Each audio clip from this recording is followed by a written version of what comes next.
Un jour, dans un petit village tranquille, Jean Pauvre, un homme modeste mais rêveur, se promenait au bord de la rivière. Il vivait seul dans une vieille cabane, sans beaucoup d'argent, mais avec un grand cœur et un peu trop d'imagination. Alors qu'il marchait en grommelant contre sa vie monotone, son pied bute sur quelque chose de dur. Il se baisse et là, il découvre une vieille lampe en cuivre, toute sale et pleine de poussière. Intrigué, Jean la frotte avec sa manche pour mieux voir. Et soudain, un énorme nuage de fumée bleue s'en échappe. Un génie apparaît, étirant ses bras après des siècles d'emprisonnement. « Ouh, enfin libre! Merci, humain !» dit-il d'une voix résonnante. Jean, bouche bée, balbutie. « Vous êtes un vrai génie ?»« Exactement. Et selon la tradition millénaire, tu as droit à un vœu. Mais attention, un seul, alors réfléchis bien. » Jean s'assoit sur une pierre. Il pense à toutes les choses qu'il a toujours voulu. Une grande maison, des vêtements propres, une voiture brillante, même s'il ne sait pas conduire. Puis il soupire. Ce que je veux, c'est être riche. Riche à ne plus jamais me soucier de rien.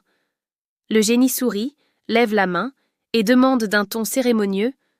Très bien. Et dis-moi, quel est ton nom afin que je scelle le vœu? Jean, un peu fier, répond. Je m'appelle Jean Pauvre.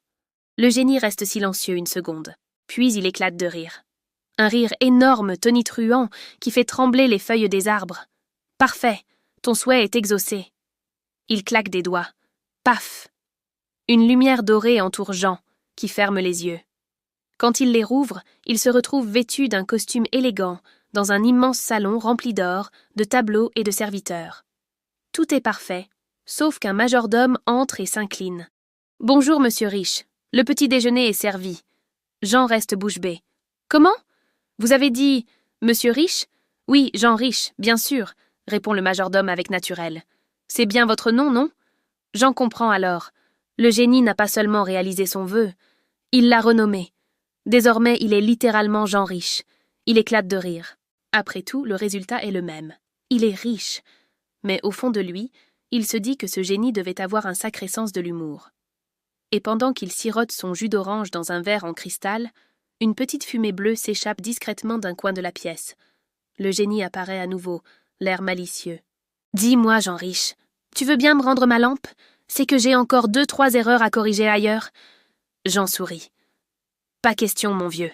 Si tu es étourdi, je préfère te garder sous la main, au cas où tu me transformes un jour en Jean Pauvre de nouveau. » Et depuis ce jour, on raconte que le génie et Jean riche vivent ensemble dans un immense manoir, l'un tentant d'apprendre à être prudent, et l'autre à profiter de la vie sans se prendre trop au sérieux.